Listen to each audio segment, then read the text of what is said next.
After HMS Dreadnought, the Royal Navy had been able to get the Bellerophon and St Vincent classes of battleship built. Fisher had wanted bigger, better and faster ships, or at least 4 ship classes, but instead they'd essentially got 2 classes of 3 ships, each of which was essentially a slightly modified version of Dreadnought. But by 1908 it was becoming readily apparent that practically every other navy was either building or planning to build ships with either 10-gun or 12-gun broadsides, whereas the 10 guns on the Dreadnought layout only offered an 8-gun broadside thanks to the use of wing turrets. But on the other hand, having started a naval arms race, the British government, in particular the Treasury, had decided now was of course the perfect time to cut naval spending drastically.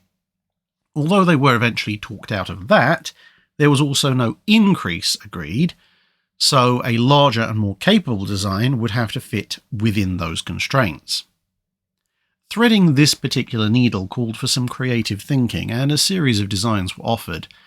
Design A was the simplest. It was just a longer St Vincent, with the length going into making the amidships turrets en echelon, and thus with limited ability to fire over the deck, as opposed to adjacent to each other as in previous designs. Design B shortened the ship back up again by making X and Y turrets, which were the aft ones, super-firing, with periscopic sights instead of sighting hoods to counteract the blast effects which had previously dissuaded the Royal Navy from this particular turret layout. Design C was more radical. Although using the Dreadnought-style turret layout, each turret was to be upgraded to use twin 13.5-inch guns, with an option to also en-echelon this design's amidship guns.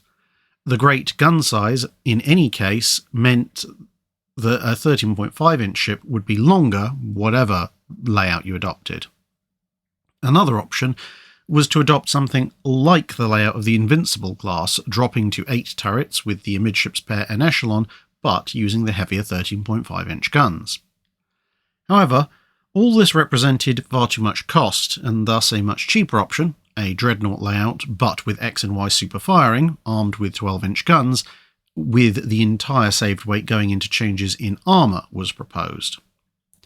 It was then decided to combine this last idea with the en-echelon layout of Design B, and after briefly considering and discarding the idea of this layout but with 13.5-inch guns, which would have needed 2-foot extra beam and about 1,200 tons more displacement and a little bit more engine power, the ship, named HMS Neptune, was finally ordered.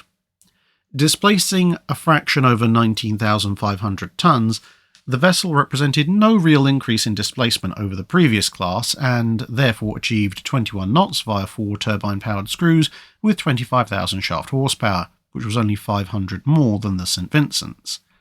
The ship's boats were moved from a dedicated boat deck to a flying deck above the en-echelon turrets to save a bit more space, with the final armament being 10 12-inch guns in 5 twin turrets, 1 fore, 2 super-firing aft, and the 2 en-echelon turrets having the portside one ahead of the starboard one.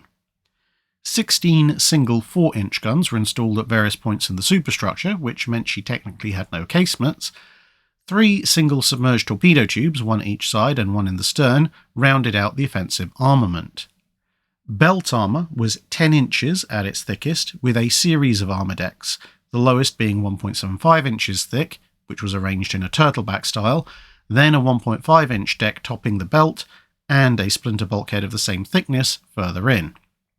Another 1.5-inch thick layer was found further down, making up a torpedo bulkhead, and these extra weights accounted for the 1-inch less belt armour compared to Dreadnought.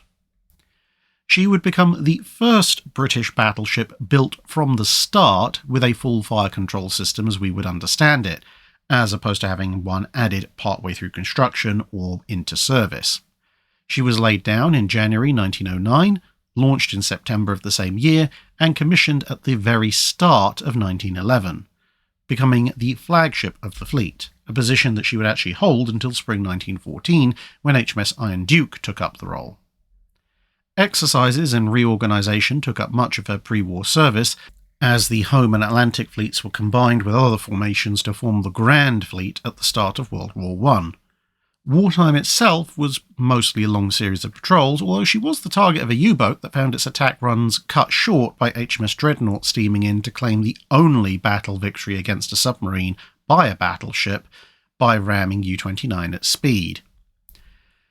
At Jutland, she fired relatively sparingly owing to poor visibility, but seemed to shoot relatively well for all of that, with 48 shells netting 3 or 4 possible hits split between the crippled cruiser Wiesbaden and the battlecruiser Der Flinger, which would put her shooting above the general average in terms of accuracy if these reported hits did in fact actually land.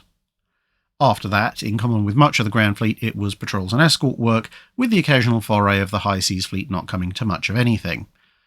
After being present for the surrender of the High Seas Fleet in 1919, she was listed as obsolete and thus moved to reserve shortly thereafter, as the Royal Navy had over 24 more heavily armed capital ships available to it.